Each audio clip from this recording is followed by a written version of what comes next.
The following content is provided under a Creative Commons license. Your support will help MIT OpenCourseware continue to offer high-quality educational resources for free. To make a donation or to view additional materials from hundreds of MIT courses, visit MIT OpenCourseware at ocw.mit.edu. Okay, so today I'm going to talk about Mast, Taproot, and Graftroot. And these are pretty cool, new ideas in Bitcoin. They're not really production ready. They're still sort of ideas. But it's kind of neat to look at the future directions of how people are thinking about improving these protocols. So we're going to talk about new types of scripts, Mast, Taproot, and Graftroot, and all the sort of interactions between these three things. I will define these, of course. Okay, so far we've talked about scripts, and you've got opcodes, you've got a stack. I think with the homework, people sort of got the idea of, okay, I can do op return, I can do op checksig, and the basic idea of how it works. So right now in Bitcoin, it's mostly pay to pub key hash. So most of the scripts that you'll see, most of the output scripts in an output look like this, right? Op dupe, op hash 160, some pub key hash, op equal verify, op checksig. And then when you want to execute this script, you put a pub key and a signature as your input. It duplicates the pub key, hashes it, pushes this hash onto it, checks that those two things are equal, and this also removes those two things, leaving only the signature, and then checks the signature. So if they're not equal, if you try to sign with a different pub key than the one that is committed to in this pub key hash, it'll fail at this point. And if you put the right pub key but the wrong signature, it'll fail at this point. Right, so it'll fail, the checksig will fail, put a 0 on the stack, and then the stack will have a 0 on it, and that'll fail.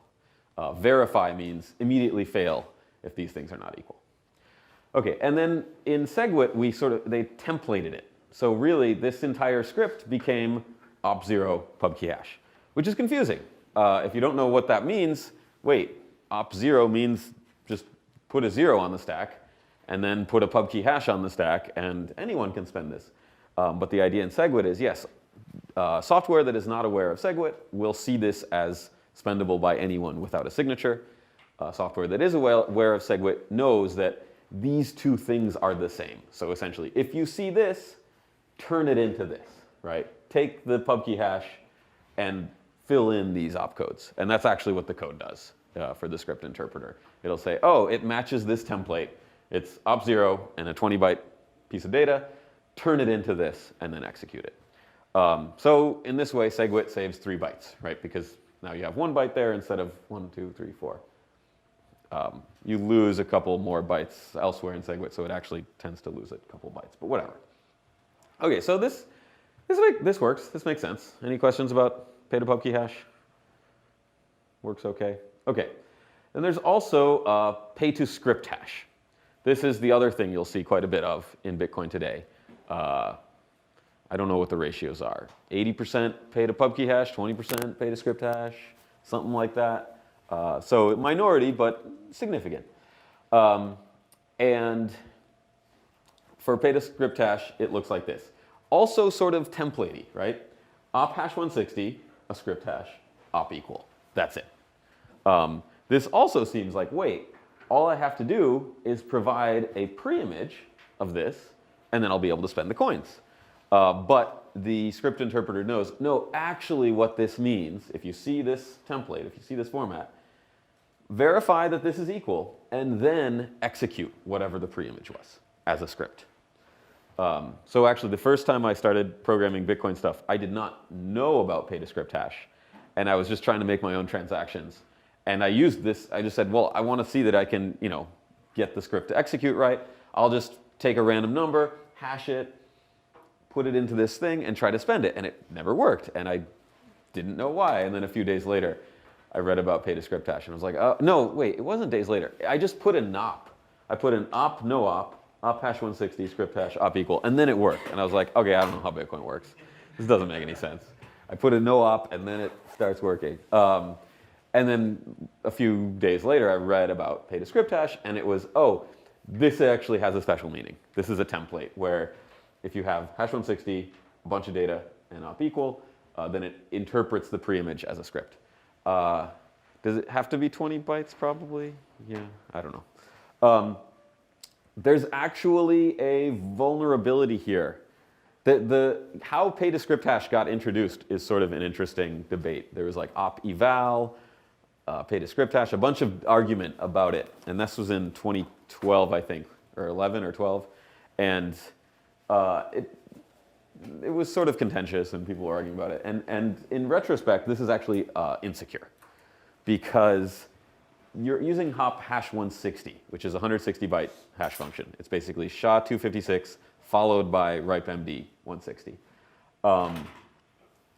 This is not big enough, right? You're committing to a script hash, which is 20 bytes. However, so normally you're like, yeah, whatever, 160 bits is plenty. You can have collision attacks where if you're doing multisig with someone else, they may be able to calculate different pub keys so that your pub key, they have a collision where two different 20 byte scripts hash to the same thing. Sorry, two different scripts hash to the same 20 bytes. This is possible because that's only 2 to the 80 work, which is still a lot and used to be considered like no one can do it. 2 to the 80 is like beyond any human endeavor. But Bitcoin does 2 to the 80 work every day, hour, I don't know, something fairly reasonable. So now it's like, wait, 2 to the 80 is not enough. We need for the same security as Bitcoin, which is generally a 2 to the 128 security parameter, we would need this to be 256 bits instead of 160. So when they upgraded to SegWit, pay to witness script hash, this has to be 32 bytes to eliminate any of those collision vulnerabilities.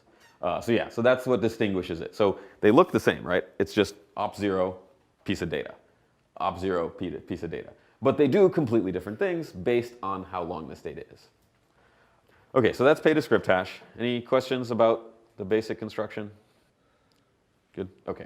I want to make it so that 2 of these 3 keys must sign in order to spend the coins. So I say op2, push 3 public keys onto the, 3 public keys, op3, opcheck multisig. So the idea is 2 of these 3 must sign.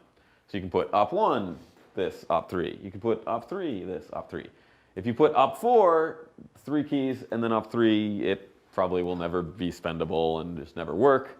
I'm pretty sure you have to put the signatures in the correct order. So when you spend, you say op0, sig A, sig C.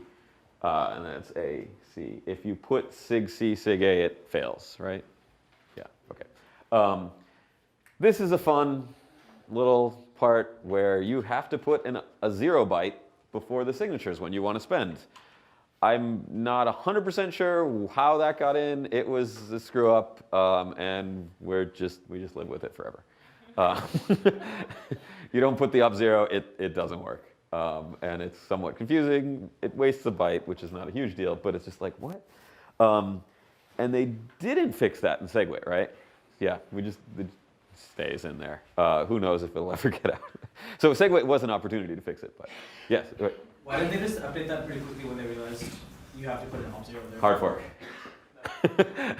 So you put this in, and you could say, wait, that's stupid. Wait, you need a 0 in front when you put the signatures?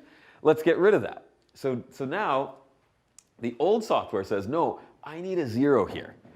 And then if you don't put the 0 and you just put the 2 signatures, I fail this script. And then it didn't have to be a 0 until the value. Oh, right. It could be anything. Right. It could just be any data. And it was like any data on the stack would get popped off, right? Yeah. And then the 2 signatures. So if you said, let's eliminate that requirement, that would actually be a hard fork because it would be allowing scripts that were previously invalid to now become valid. And that's a huge undertaking that has sort of only happened once in Bitcoin, and that wasn't even planned. And so it's just like, whatever, leave it. They did soft fork it then. Wait, is it soft fork or policy? Soft fork. Okay, so they didn't soft fork it, say it needs to be a 0. I'm actually not. Yeah, I'm not sure. Not 100% sure. It might be, so it could be non-standard or it could be an actual consensus rule that has to be a 0. It used to be anything, and now it should be a 0. Put a 0 and then it'll work. But that remains in SegWit as well with multisig. They could have fixed it. They didn't want to touch it. It was just like, whatever. When you see one of these, turn it into one of these and just do the exact same thing you used to be doing. That's a lot simpler and easier. Okay, so kind of weird, but this works, right? People use this a lot, especially exchanges. Exchanges very, very often use this kind of construction because it helps people manage keys. If one key gets compromised, you don't lose all your money. Usually 2 of 3, sometimes 3 of 4, 3 of 3, 2 of 2, all sorts of constructions where this is extremely useful. And actually, I'll be talking about more powerful signature aggregation and multisig on Wednesday, but for now, this is what we use. And how can we make this better? So one interesting thing, pay to pub key, which is not really used anymore, but used to be used more frequently, like in the early days. Like if you look at transactions in 2009, 2010, this is predominant, I think. And like all the mining outputs from a long time ago looked like this. And the output script was just pub key, opcheck sig, which is really simple. And then the idea is when you want to spend it, you just push a signature onto the stack. Then you have signature, pub key, opcheck sig, that's it. It's really simple, and it actually saves space, right? Your pub key is 33 bytes, whereas your pub key hash script, the pub key hash is 20 bytes. So yeah, the pub key hash is 12 bytes smaller, plus the extra opcodes makes it 10 bytes savings for the output script, right? However, when you spend with pay to pub key hash, you need to put the pub key itself and the signature. So you're putting the pub key into the network either way eventually. So this is actually overall more space efficient in that you're saving 23 bytes over the life cycle of it, right? The output is a little bit bigger, but the input is significantly smaller, so you end up saving. Why do we always use pub key hashes instead of pub keys then? Does anyone? There's a lot of different opinions on it. And like, there's no, it's Bitcoin. There's no like answer. People have different ideas of why these are better. Any ideas? Yeah. People want to put their pub key out in public before it got spent. Yeah, that's a really probably the predominant one, and that's going to be a tricky one to try to convince people is not the case, because I'll get to that. But people started arguing about like pub key hash. When someone posted about Graftroot, the discussion devolved into a, wait, I don't want my pub key on the network. And there's some arguments why you'd want a pub key hash and it's more secure, but there's a lot of arguments that it doesn't actually provide any extra security. So that's a tricky one. But that is one. That is probably a big one people like. Other ideas? Why do you use pub key hashes instead of pub keys themselves? Okay, so size. You want the outputs to be small. Also, I'm pretty sure when Satoshi wrote all this, he did not know about compressed public keys, because that stuff was not in there for a while. So I think I mentioned this before, right? Did I mention compressed versus uncompressed pub keys? Yeah, probably. Okay, so review.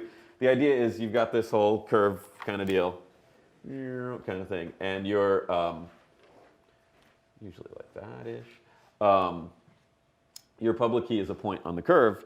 You need an x and y coordinate to represent the point. However, because it's symmetric, you can just say, well, I'll tell you the x coordinate, x equals 7. I'm not going to tell you the y coordinate. I'll just say y equals plus. So y, go up or go down. That way I can do 32 bytes for this and 1 bit for that. At the cost of a little bit of extra computation, because then when I see, so I could say maybe y is actually 5 or something.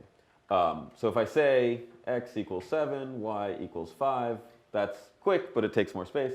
If I say x equals 7, y equals plus, I now have to compute what y is when I see this, which is pretty quick, but takes some time.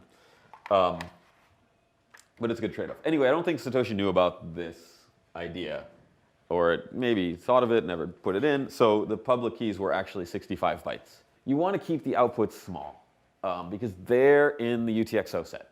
They're in the database. And you need to be able to look through this and read it randomly. Like you don't know when it's going to get spent. You don't know what transaction is going to query this. So this has to go in like an actual database, key value store kind of thing. The signatures don't have to be in any database. They're just in these old blocks. And you read from them linearly. Basically, you read for the whole block at a time. And high latency is fine. There's never any timing critical reads for this. So basically, you could store the blocks as just files on your hard drive. You know, block1.dat or whatever, block2.dat, and have 500,000 files because you basically always read them a block at a time.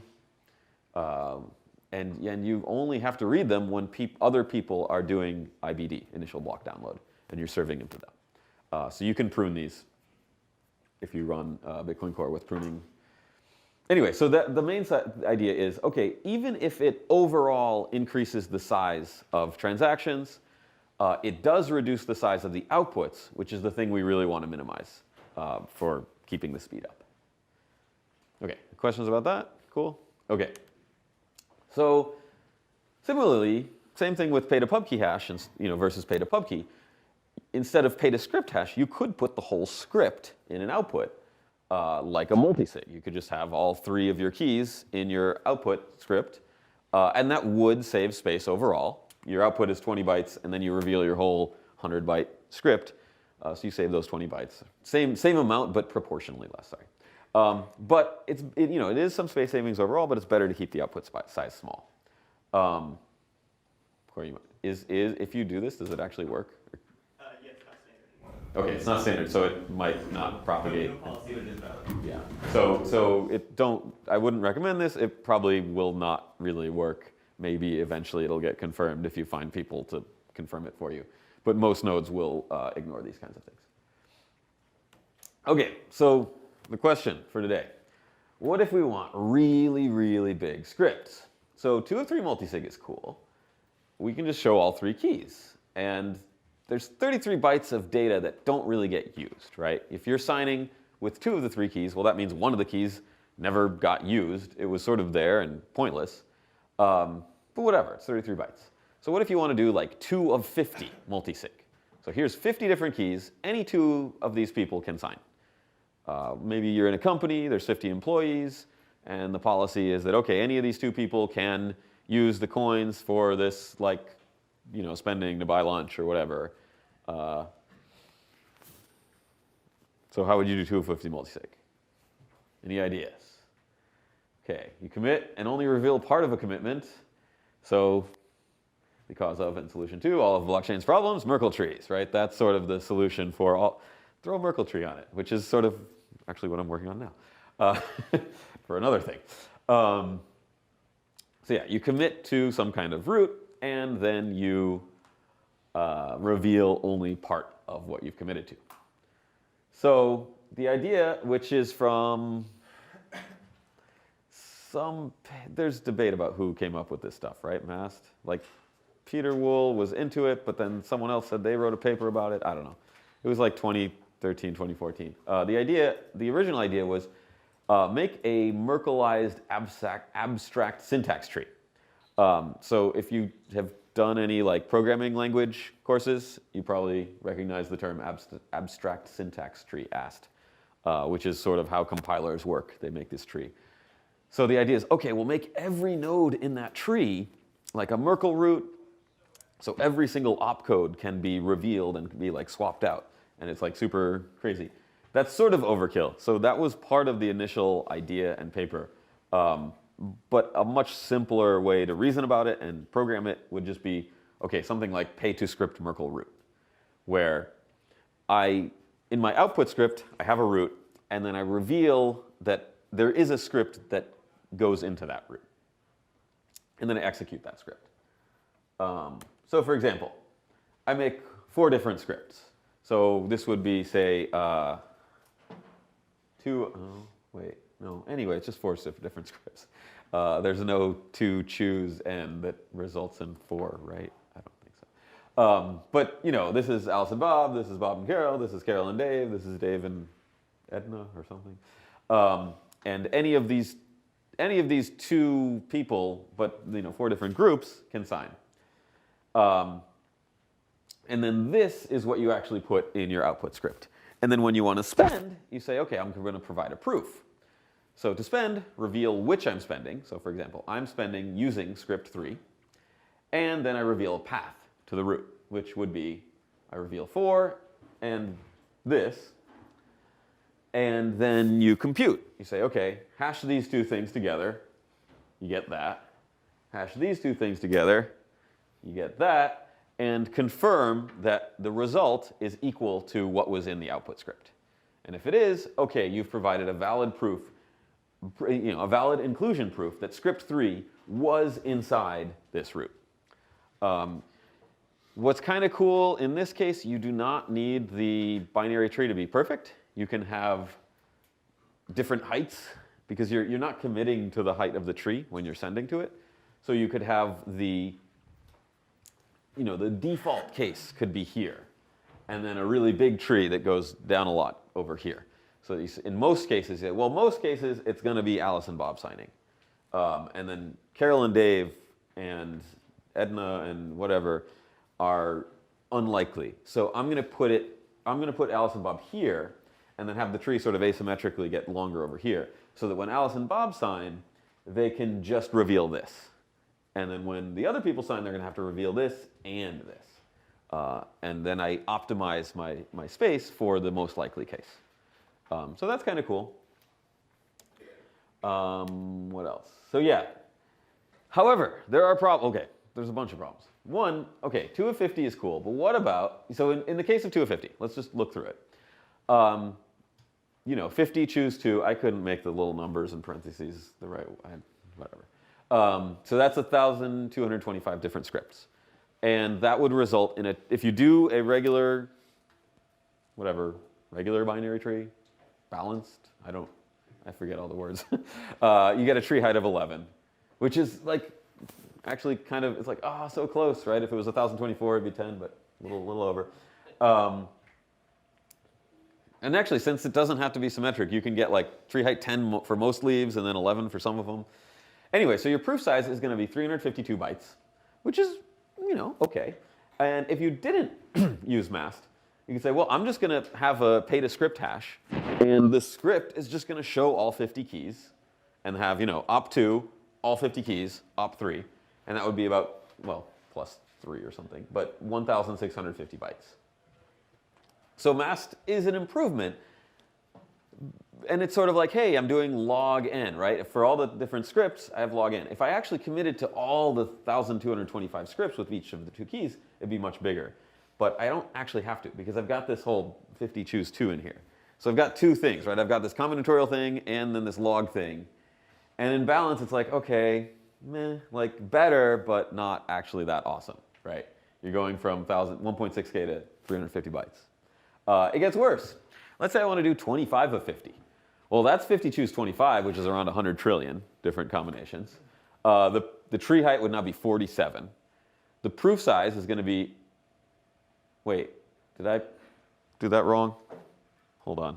I think I was, 47 by 32 is 1504. Okay, sorry, I just put 20. I left, for some reason I had 22 there. Sorry, I'll fix that. But that is correct.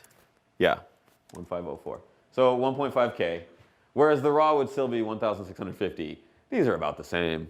This is not a great space savings, right? Your proofs are huge.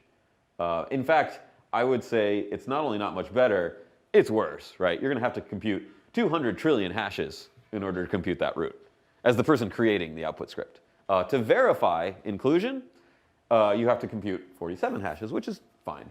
But 200 trillion hashes is doable, but that's going to take a while, and that's annoying. And how long? Hours? Days? I don't know. Doable, but not fun. So Mast doesn't really get you necessarily what you want here. Although this is kind of a silly case. None of the things really get you what you want here because of these sort of combinatorial problems. Okay, any questions about or questions or oppositions if I have screwed up some math somewhere. Are you going to get into the kind of fungibility issue there? Oh, yeah. Yeah, so that, oh, okay. Part of it is when you, so compare these two. If I show a tree height of 10 or 11, that's weird. There's like 1,000 different scripts around in this tree.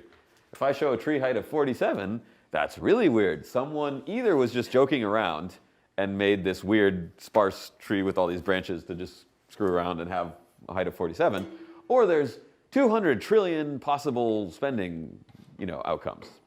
So it reveals information about the things that were not spent.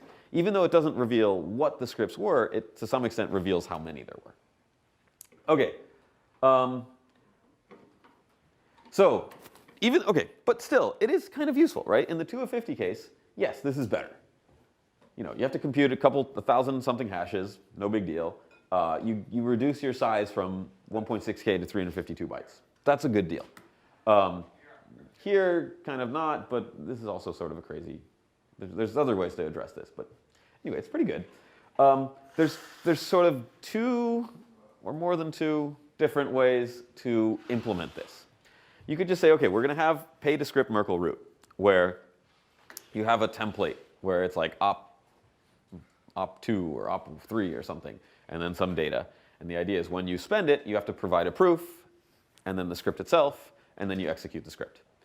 Another way, which is kind of cool, and people were talking about it recently, you have this called tail call recursion looking thing, where the idea is if you evaluate your script, and then there's 2 items left on the stack at the end, what you say is, okay, whichever is bottom or top, one of these items, the bottom one, is a Merkle root, and then the other item on the stack is the proof and arguments, another script. So you can sort of recursively say, okay, well, I went down into this script with this proof, and then I executed it, and then things were left on the stack, and it was another proof for another Merkle root.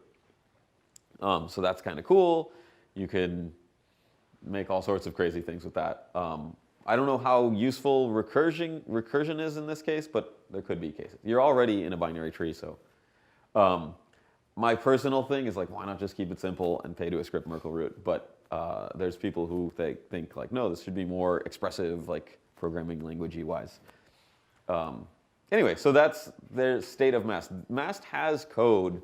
There's a pull request in BIP, right? Yeah, so there's some people who are really into Mast and like, let's get this into Bitcoin. Let's make a soft fork.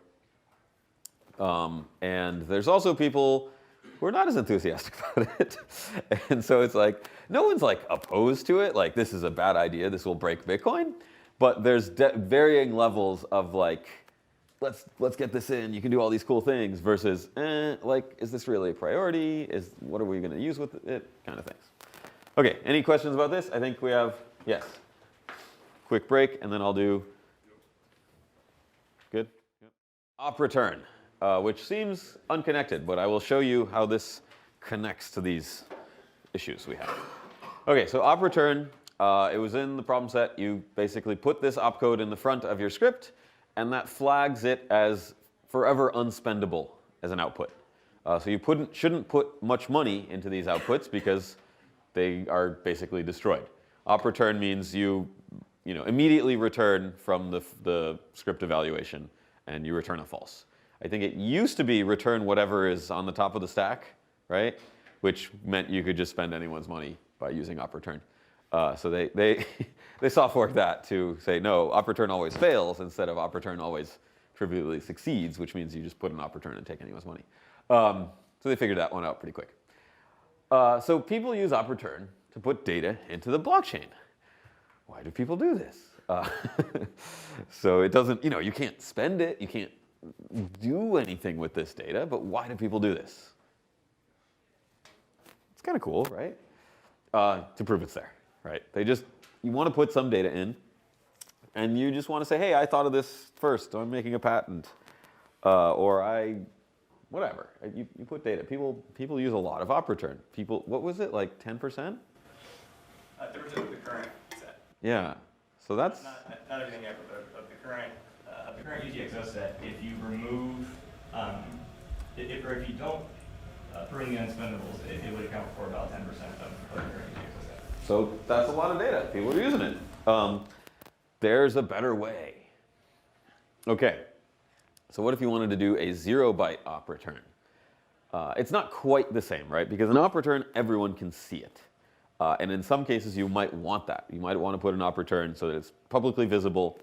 But in a lot of cases, in most cases, I don't care about someone's random op return. Usually what you're putting into op returns are like hashes, right? Because you don't have much space anyway. You have like 40 bytes or something. So usually you're space constrained, so you put the hash of some document, and then someone can prove, no, look, I put the document on the blockchain by putting the hash of it. That's a commitment to that document itself. So I show that I had this data at some time before this block came out, right? That's essentially what you're proving. You're proving you knew it before a certain time, which is, in many cases, really useful. I mean, that's sort of the whole point of the blockchain, to prove that you knew about this transaction before a future transaction tries to double spend it. You want to file a patent, and I had this idea first, or, you know, prove these things. Okay, but how can we do this with 0 bytes overhead? Okay, it's not obvious. You put it in the signature. And this was not obvious, and like no one thought of this until a year or two ago. I think it was Andrew Polstra, but I could be wrong, but I just associate it with him because he worked on it. But I'm not 100% sure. And he called it pay-to-contract hash, which is confusing. It's not at all the same as pay-to-script hash. It's not at all the same as pay-to-pubkey hash, but it's called pay-to-contract hash, which makes it really confusing. Bitcoin has really confusing names, right? Like script SIG, or pubkey script, wait, script pubkey. Script pubkey does not have to have a pubkey in it. In most cases, it doesn't. It has a pubkey hash or a script hash. It doesn't have to have anything in it, but it's called script pubkey. And then script SIG usually has signatures, but again, not always. And there's all sorts of confusing names. Anyway, here's our new contribution to confusing names. Pay to contract hash, which is not really paying to anything. There doesn't have to be a contract. There is a hash involved, but yeah. Okay, so it's a weird name as you can't actually detect the contract, you're not paying to it, but okay, to review. I'm going to use Schnorr signatures. This still works in ECDSA, but ECDSA is weird and annoying, and it also makes more sense in Schnorr signatures, so I'll explain that. But it totally works in ECDSA today. So the idea of the Schnorr signature is, okay, this is my private key. This is the message I want to sign. This is a random sort of temporary private key I come up with. And then this is that temporary private key turned into a public key, right? Multiply by G to get the public key version. And then to verify the signature, you just the verifier multiplies both sides by G, so you get S times G, K turns into R, little a turns into big A. This is just a hash, 32-byte hash, so it stays the same. So the signature is R and S. The R and S are the signature, and the pub key is A, and the message is M. Okay, so that's the signing, or close enough to the signing that's used in Bitcoin. So pay to contract hash says, okay, I want to put arbitrary data into my signature in a way that I can prove it was there. So here's the normal equation. Now, what if I redefine K? Normally, K is just a random number. But now I'm going to redefine K. K is now J. So J is my new real random number. And then I'm going to add the oh, no. There's no G there. Shoot. Anyway, G should not be there, but it should be there. Sorry. Okay. So I redefine K as J, which is an actual random number, plus the hash of the data I want to commit to, and J times G. I think yeah, you get the idea. That should have been there. Yeah, that. Anyway. And then the signature, it's still the same equation, right? I'm just saying, okay, it's this new K minus this thing. And so nobody necessarily knows that I'm doing this, right? If I just tell you K, if I just tell you R and S, the equation still holds. It's just that K is a little special, right? For anyone else, it looks like a random number, right? It's a random number plus this other hash, not times G. So it's a random number plus a hash, which hashes look pretty random. So it's a random number plus some other random number. No one's going to tell that anything's weird about this.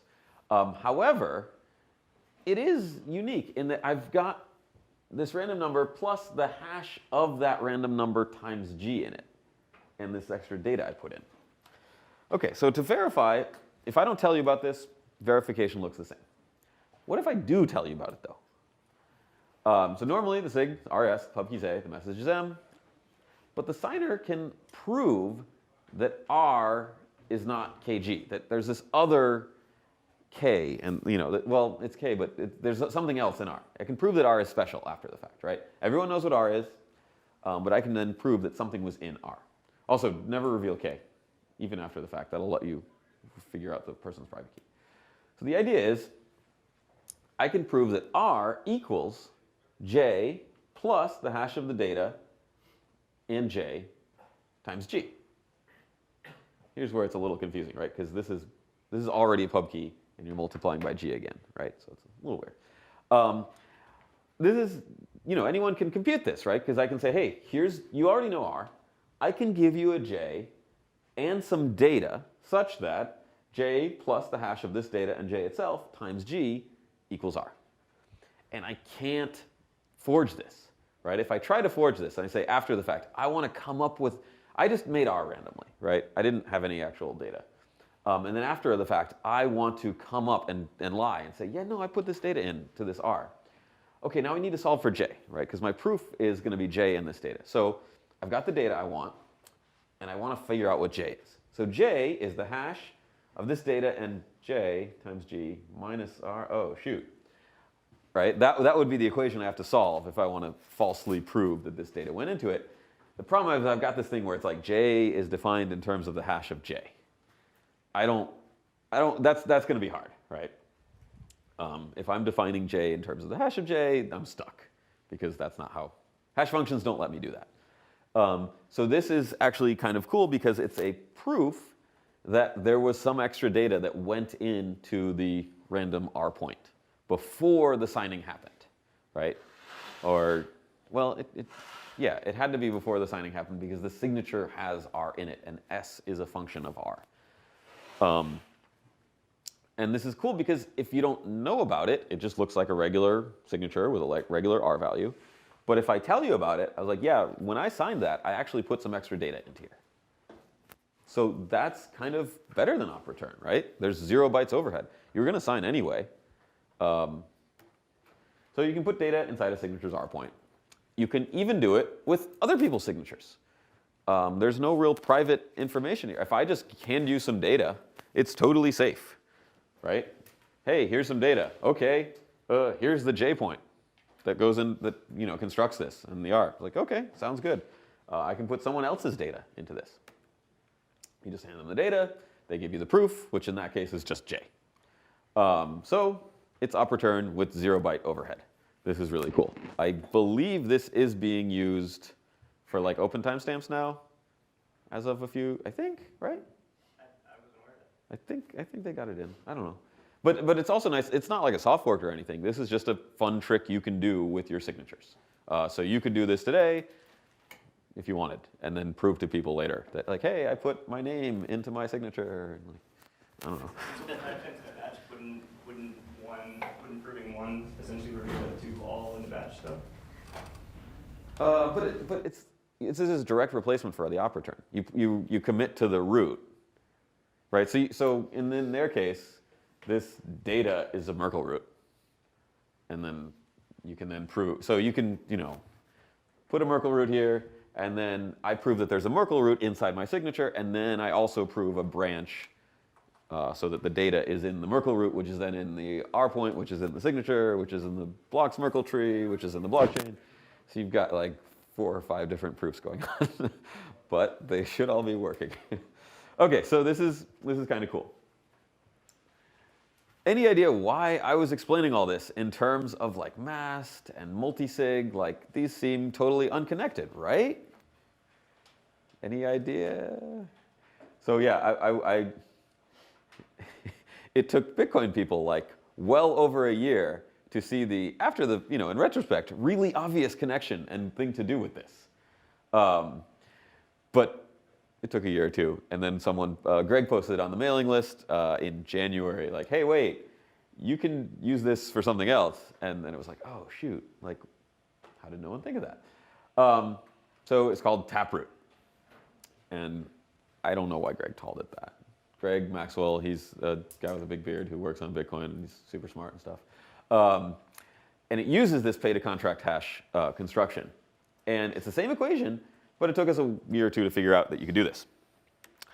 So the motivation here is pay to pub key hash and pay to script hash look different, right? You can tell just looking at the output. These are totally different, output scripts. One of them's got a pub key hash, one of them's got a script hash. Different is bad. We don't want everything to look different. Then you can sort of sort things. You can try to differentiate, try to track people's coins, things like that. You want it to all look uniform to make it more anonymous. So one thing you could do is just use pay to script hash for everything. You can put a pub key, single, essentially one of one multisig, or just the pay to script hash, pay to pub key hash script in pay to script hash. You wouldn't do that. You'd have the direct pay to pub key put into a script hash, so that like it looks like a script hash, and then the script is public key op check sig. It's actually not really any overhead. I think you actually save a byte or two. Nobody does that. You could. That might solve like 80% of what this is trying to solve, but it's kind of boring and doesn't use cool math. So anyway.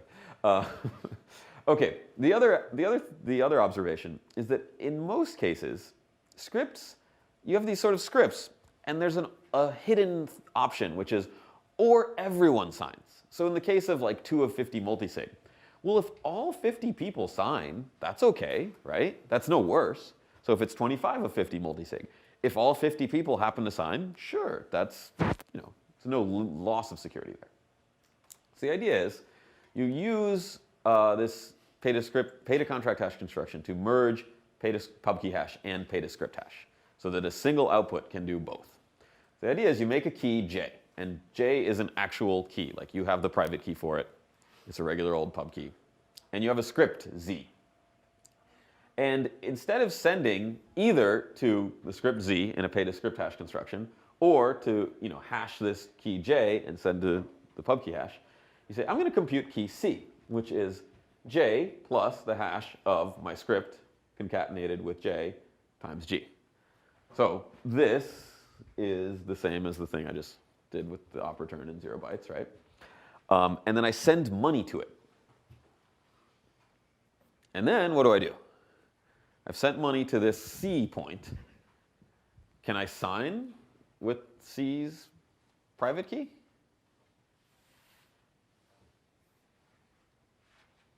Right? I know little j. Right? That's a regular key. Do I know little c? Sure. Right? Yeah. I know that little c is just the j private key plus this hash. So if I want to treat it as a pay to pub key hash, I just sign with little c, I sign my transaction, and I'm good. Nobody has to know that I did this. However, if I want to make it into a pay to script hash, I reveal the script z and the sub key j, and then I put some arguments on and then run the script. So if I don't want to show that there was a script, I don't have to, right? I just sign with this, the private key is that, nobody knows that there was a script at all. And so maybe if everyone's using this, 80% of the time, that's what happens. Maybe there was a script in there, maybe there wasn't, can't tell, right? However, if I want to reveal, hey, actually this time I'm using the script. So I revealed J and Z, everyone computes. Okay, well, if I add j to the hash of z and j times g, does that equal c, the key that is in the output script itself? And if it does, cool, that was a valid proof that you actually committed to z. And now I run the script to z. Any questions about this? Make sense? So it's actually pretty simple. It follows directly from the proofs from the pay to contract hash. And it's really cool because, P, I thought I was doing C. Oops, anyway. So what you can do is you can make the sum of everyone's keys. And so in Schnorr signatures, we can do this, and we can sign without revealing each other's private keys. So you can say, okay, what I'm going to do is J is the sum of like 50 different pub keys. And then Z is that Merkle tree of 2 of 50 signatures. So if I want to use 2 of 50, I have to reveal, and then I have to do the proof. But if I can get all 50 of 50 people to sign, they can produce a signature with private key little c. So when everyone's cooperating, you don't even see that there was a script involved. And you can do this with Schnorr signatures. You cannot do this with ECDSA. So probably this would be put into Bitcoin alongside a Schnorr signature kind of construction. And this seems useful because in most cases, most smart contracts, most multisig does have sort of an all participants sign clause. Even if we don't code it in right now, it's generally the case like, 2 of 3 multisig. Well, 3 of 3 is good. And if you do 3 of 3, hey, you don't even see that there was 2 of 3. And so that preserves privacy, it saves space, and most of the time, all the participants can be online. So that's the same basic idea as in Lightning. If everyone's cooperative, you don't even see that there was a Lightning channel, right? You just, together broadcast a transaction with just 2 of 2 multisig. But in Lightning, you do see that there was 2 of 2 multisig. So you can sort of say, oh, it was either a channel or multisig. But in this kind of construction, you wouldn't even show that. You can say, okay, this is actually 2 of 2 multisig, but we can merge them. Other weird trick. You can make a public key and prove that there is no known private key, right? So what if I only want this script Z? And there is no set of everyone signing, right? I don't want that to be a requirement. What if I only want this script hash? I can do that. So interactively, I can use someone else's J. If there's, if I'm sending to a script that involves someone else, I say, hey, can you come up with a key J? I'm going to compute a key C that's J plus the hash of the script, comma J times G. And then I can prove that to you after the fact. And you can say, okay, well, I know it's my key. So interactive, I can show that it's someone else's key. Non-interactive, I can just say, look, I know the pre-image of the x-coordinate of J. So basically, I can prove to you that there's no way I came up with this point on the curve in the normal multiply by G way, right? Because if I know, that sort of shows that I came up with the x-coordinate by just hashing a random number. Or a non-random number, if it's the hash of 0, or if it's the hash of some anything. The idea is I randomly picked an x-coordinate on this curve, figured out what the y-coordinate was, turned that into a point, and then used it in this construction. If I do that, you can be pretty sure that I don't know the private key for J, because I didn't compute it the right way. Does that make sense? Yeah, so you can do that. That's a way to then prove to other people, there is no J, right? It's a point on the curve, but it's a random point on the curve.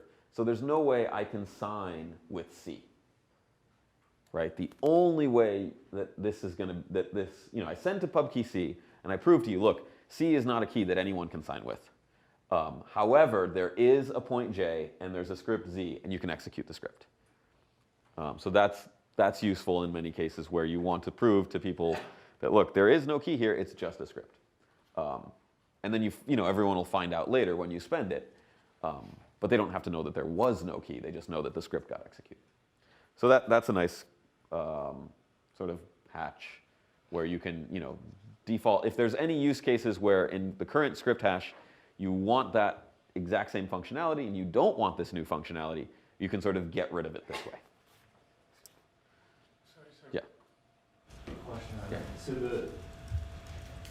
the idea of Taproot is that you're trying to make your special transaction scripts not stand out. And the fear is that people will see those and not put them in the blocks or not execute them, or discriminate against them because. Maybe a little, but it's more that you can say, let's say I have my wallet software and it always uses P2SH or something. Then I can say, oh, I bet this is the same person. I can try to track who's spending. Yeah, probably a big part of it is privacy. Maybe they're, discriminate against it as like minors. Probably the minors don't care. But it's more like if everyone's using software that could create similar transactions, then it becomes much harder to tell people apart. And it has more privacy for the transactions. And then this one, you're putting in a script that can, Anybody could potentially execute it, but they don't know that they can. They need to know both the script and J, which is not obvious from C, right? If C is the only thing you see on the blockchain in the output, and so they just say it's a key. Probably someone knows the private key. Maybe there's some weird thing like this going on. You don't have to use this, right? And then so they won't know what J or Z are. still you're the only. Yeah. You can publish it. You can publicly publish it if you want and tell everyone in the world, hey, this C is actually this J plus this script Z. They still can't spend it, right? That's all. That can be public even beforehand. And then they can see, oh, there's a script and a key. And you can also say sign something and prove that you know the private key for J. So you can say, I'm not, I can prove that I'm not doing this. There is no J kind of thing. So you can prove all those things, but you don't need to, right? For normal usage, you just send to key C, spend from key C, you're done. And if you want to spend from the script Z, you just provide J, the script Z, and then execute the script. So it's nice in that even you might have had a script and then you didn't use it, so you didn't reveal that there was a script. Yeah. So it helps with privacy. It helps with efficiency in many cases because if you don't need to use the script, you don't have to. So in a lot of cases, you say, oh, all three of the 2 of 3 multisigs are on board, so let's use C instead of the script Z. So it's pretty cool. Okay, so questions about this? Going to the next crazy thing. Gets even crazy. Okay, so little notes about Taproot. Anyone can make a key and script and send to it. Only the pub keys are needed, right? So if I want to send to something that's 3 of 3, Alice, Bob, and Carol added all together, or 2 of the 3 of Alice and Bob and Carol, I don't have to even ask Alice, Bob, and Carol. If I know their public keys, I can just compute all this myself and send money to them, right?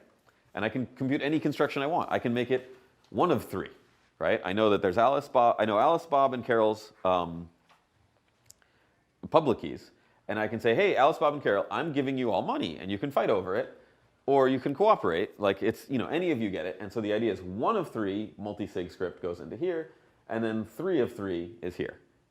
So if you cooperate, you save a little bit of space on them, and the fees are smaller. But if you don't cooperate, any of you can grab it immediately. I don't know how useful that is, but you could do this, right? You don't need knowledge of any private keys to construct C. Only the pub keys are needed. That's actually really nice because you're creating, so that's the same as currently the case in Bitcoin, right? If you're creating an output script like pay to pub key hash, pay to script hash, there's no private keys involved in that process, right? You just tell everyone. Okay, which differs, and is the important distinction between the next cool thing, which is Graftroot. Also, Greg, Maxwell, like a week or 2 after Taproot. They're not actually that similar, but it was like, wait, people were sort of talking about it. So the idea is allow a lot of scripts with a proof that goes up in size with O of 1, aka it doesn't go up in size. So the Merkle proofs, right, in Mast, grow in log n. So if you've got a million different scripts, you're going to take 20, something like 20 hashes or whatever to prove that. What's a proof that grows an O of 1 of the number of things being proven? It's actually not. It's kind of obvious. Like I want to prove something, and the proof size does not change regardless of how many things I'm proving. Well, it's just a signature, right? If I make a million signatures, they're all the same size. So I could, instead of making a Merkle root, I just have all these little leaves, and I just sign them all. And a leaf with a signature is just as good. Okay, so the idea is, this is called Graftroot. It's similar to Taproot in that it's got sort of two execution paths. You send to a key C, and there's two ways to spend from it. So you can use the regular pay to pub key hash mode, where you're just spending from C. You just sign with key C your transaction, same as in Taproot, same as in regular Bitcoin right now. That's the easy one. The script version is I show a script S and a signature from key C on the message S, and then I execute that script. So this is kind of cool, right? You say, look, I'm sending to a key, and either that key itself signs, or that key endorses a script to be executed. And I can make as many of these as I want, right? So if I want 1,000 different scripts, it's not like I have to prove inclusion in a tree that's going to be height 22 or height 12 or whatever. I just have a signature saying, okay, key C signed this 2 of 50 multisig. Key C also signed this 3 of 50, the other 2 of 50 multisig. So the one that I'm actually using, I just provide the proof that it's, the proof of inclusion is just a signature. Questions about this? Makes sense? Kind of weird? It works. The problem is, that's one of the real problem is, there is this key C, right? So there's this sort of root key that controls the whole thing, right? Implicit, like the idea is key C can endorses all the different leaves. So in the case of Mast, you've got, let's say, 4 different scripts that can execute. All 4 of those are committed to by the Merkle root. In the case of Graftroot, let's say you have 4 different scripts. C signs all 4 of those different scripts. The thing is, C can sign 10 scripts. C's got total control over this output. Whereas before, in the Mast idea, it can be different people, right? It could be Alice and Bob, Carol and Dave, Edna and Gertrude, I don't know. And they might not be friends. No single entity there has full control. So the idea of this is, well, you can combine a whole bunch of people. The key C is essentially everyone. And they all have to sign off on all the different scripts that could happen, and then distribute those signatures on those scripts, which are proofs. So, okay, any basic idea make sense? This one's a little weirder. I don't know if they're weird. There's also a way in this. So in this one, there's a way to prove that there is no key C. So that's to sort of say, look, it's only going to be this script, and no one's going to sign in the normal just the key signs method. There's also a way to do that here. It's much less useful, though, because what you essentially do is you start with your script, and then you compute a signature on it, but you also prove that there was no private key that made the signature. You have time. It's actually really fun. What you do is, so normally you say like, okay, S equals K minus the hash of my message and R times point A. What if I want to prove to you that there is no A? G equals R minus the hash of message R times pub key A. I want to prove that, like, I do not know that private key and nobody knows it. So what I do is I actually have to do both. I say, okay, I know the preimage of the x coordinate. Same with r. Wait, can I do this? I forget. Oh, this is complicated. Anyway, basically what I do is I compute a public key randomly, or no, I first get the message I want to sign. I make a random r. Yeah. I make a random r, and I show that it's random, right? I know the preimage of its coordinates or something. I can prove that I didn't construct this. I don't know the private key. And then I solve for a and s, essentially. So I can show, look, I've got a signature, but I can prove that no one signed, right? Because I came up with I think I make a random s, and then I solve for big A. I make a random s, multiply it by g, solve for a, right? So a divided by hash of m r. Wait, I can't do that, can I? Yeah, I can. This is a scalar. Equals s. No, it's equals r minus sg. Right. So I come up with a random r, put it in here, come up with the message I want to sign, and then solve for a. So I can do that, and I can prove that there was, I can prove that there was no real a because of the way I constructed it. Like, I know weird things about r and a, and so I can show that this is not a real signature. However, in this case, it's not that useful. In the case of Taproot, it's useful because I might want to prove to people, look, this is just a script. There is no key. In this case, I can still do that. I can say there's just a script. There is no key. But then I can only do it once, right? I can only have one thing. The whole idea of Graftroot is I can have a million different scripts that are all going into one key. Okay, so the problem is the root key must sign every script. And now you need to use private keys to create an address. That's not great, right? It's maybe okay, but you haven't had to do that before. So now we have to sign off on every script that we're endorsing in order to compute an address.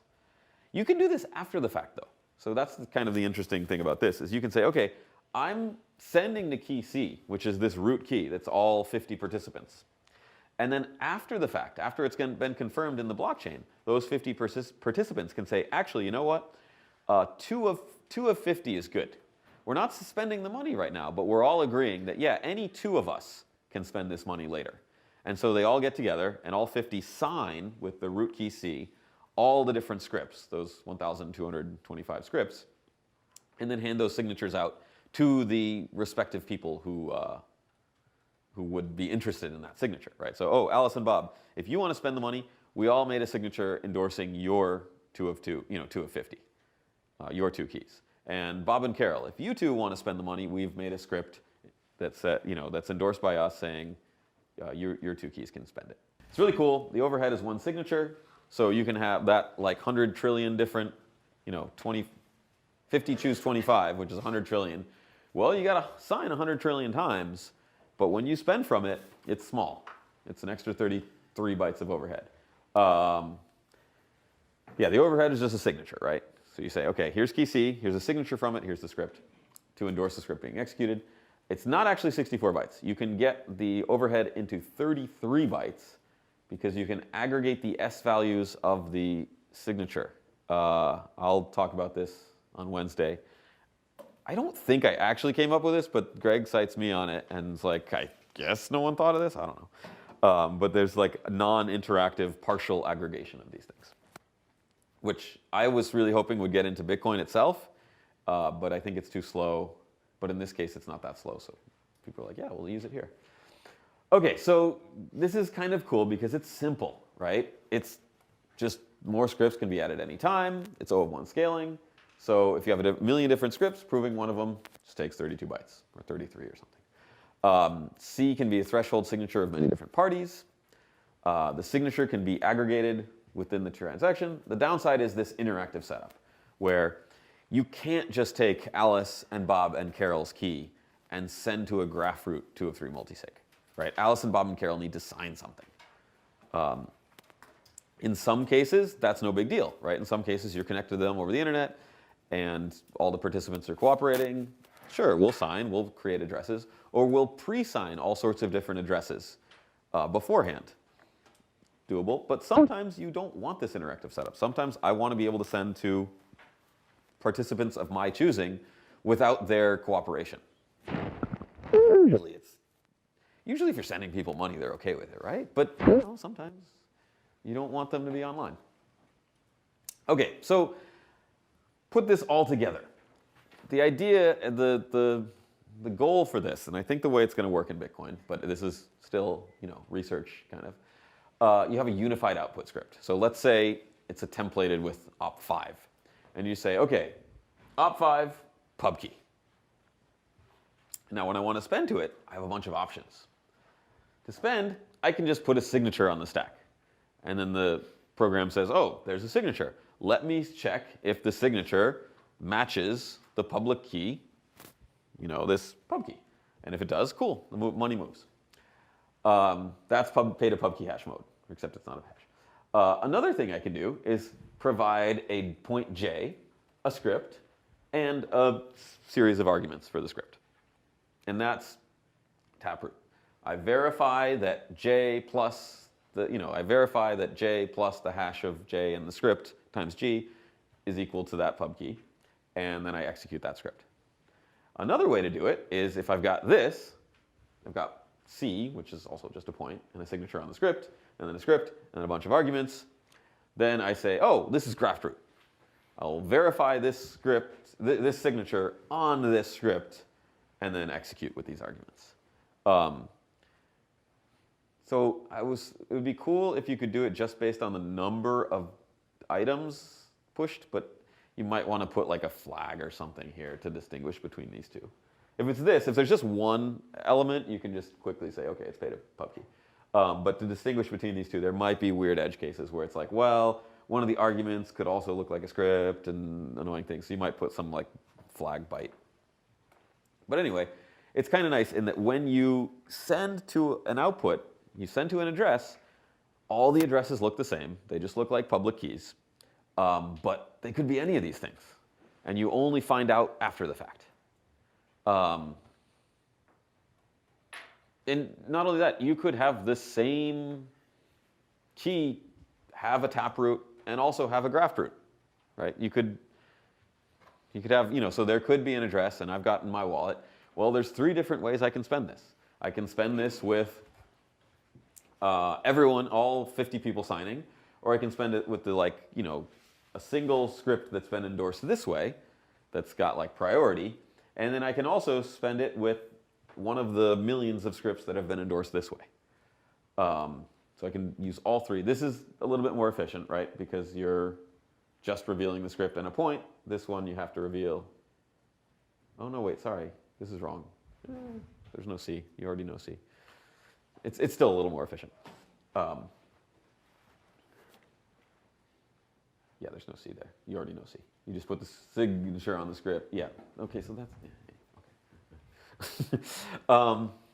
Okay, so this is Graftroot, Taproot, and then also part of the script can be Mast. You can have a Mast opcode. You can combine all these things in crazy ways and have really powerful scripting that way. Okay, so when this stuff was proposed, the argument was, hey, I don't want to spend to a public key. I want to spend to a public key hash because quantum computers are coming. And when the quantum computers come, if you know my pub key, you can just calculate my private key and take all my money. But if you only know my public key hash, quantum computer doesn't help you there, right? You're not going to be able to compute the preimage of a hash with a quantum computer. That's true. All of those statements are true, except in practice, it's dumb because if there's a quantum computer that can compute your private key from your public key, the only time using pub key hashes will help you is if somehow that quantum computer takes a really long time to compute your private key, right? Because if it only takes them a minute to compute it, well, you have to reveal your public key to spend your money. And then the attacker, who has this nifty quantum computer, can just say, oh, that's his public key. I just saw it, right? And he signed. And using his public key, I just compute his private key, sign a different message, and broadcast it. And maybe I attach a higher fee, because I don't care, it's not my money. And the miners are like, well, there's two different transactions. One sending over here, one sending over here. This one has a much higher fee. I'll use this one. And the attacker with the quantum computer still takes all your money. They can't take it at rest. They have to wait for you to try to spend it and take it. But you could say, okay, well, actually, I'm doing op5 paid pub key hash. And then for this, I have to reveal pub key signature. For this, I reveal pub key J component of pub key script. For this, I reveal, C in this thing.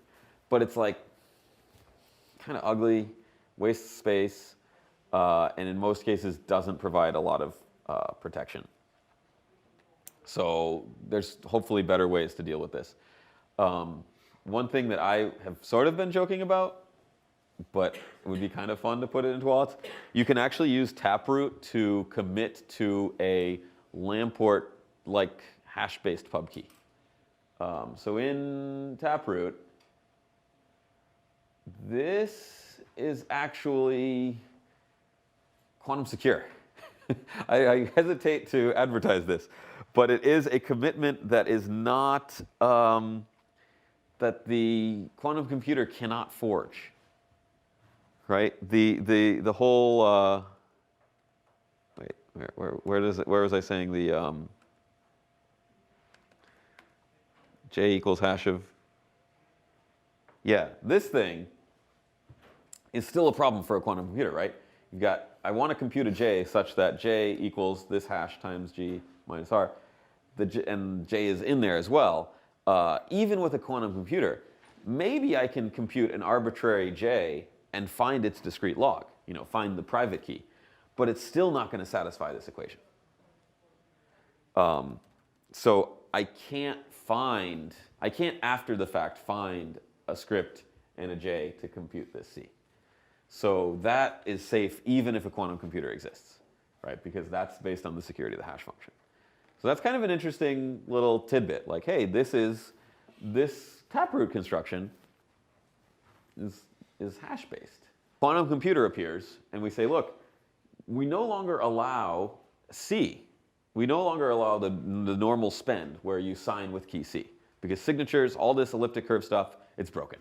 However, we do allow you to prove that there was a script Z committed to in C. And then maybe this script has like a quantum safe signature in it. And then we can use that. What's nice about that is you can start using it sooner and without the overhead of all the extra space taken by the quantum signature, because it's sort of a backup plan. It's like, well, normally I'm just signing with C, right? Because I know what, this is just my regular key, and I do this. But worst case scenario, if a quantum computer appears in 10 years, I've got my other backup key here. So that's kind of a cool thing. I don't know how useful it is in practice, but okay, so yeah, we've got all these three things. The other thing about this is, I don't know, big multisig is one use case. It seems really powerful and like, hey, I can make these millions of different scripts and like Merkle trees of different scripts and Taproot and Graftroot. Not a ton of like really good real world use cases though. I think that would motivate it a lot more because a lot of the hesitation from people working on Bitcoin is like, okay, this is really cool, but like, what are we going to do with it? And multisig is not, as I'll talk about on Wednesday, multisig itself is not the best motivation because once we have Schnorr signatures and aggregate signatures, there's direct ways to do multisig that are actually more privacy preserving, more space preserving. So we need use cases. And that's one of the debates. Like, okay, what do we do with this? This is kind of cool. You can make all sorts of weird smart contracts, but what are some real world use cases? There's also sort of argument, okay, Mast versus Graftroot versus both. Well, if you have Graftroot, do you really need Mast anymore? Right? Instead of this big Merkle tree, you just have the signatures endorsing the leaves. So it sort of seems better scalability there. but Graftroot's interactive, so maybe you still want Mast, maybe have both. There's all sorts of debate on this. And so that, in practice, that may mean that since people are arguing next year or the year after, it's hard to get everyone on board to do stuff. There is code, though. Some things have code. Some of them are, like, a lot of it's sort of obvious enough that, like, yeah, Graftroot makes sense, just have them sign. The Taproot construction, there's code for, but it's not all, like, put together. There's no, like, spec for all these things. So if people are interested in this stuff, start coding it, start trying it out, come up with cool use cases, and maybe push for one thing or another to get in. There's a pull request open in Bitcoin right now for Mast. I know some people are really into it, and other people are like, I don't know. Also, how to implement Mast exactly. So this is, still research kind of level, but it seems that they're usable and that may improve smart contract functionality. So, I don't know, cool stuff here. Any questions about this? All right, cool. Okay, well, so I'll do office hours tomorrow at 4. We can talk about projects and stuff. And the next class on Wednesday will be even more crazy elliptic curve stuff about aggregate signatures, Schnorr signatures, multi-signatures, threshold signatures, things like that. Wait, and also privacy. I don't know how much of... I'm going to focus on the signature part. I also put like privacy and CoinJoin in there, which is related, but might be squished towards the end if I don't have a ton of time.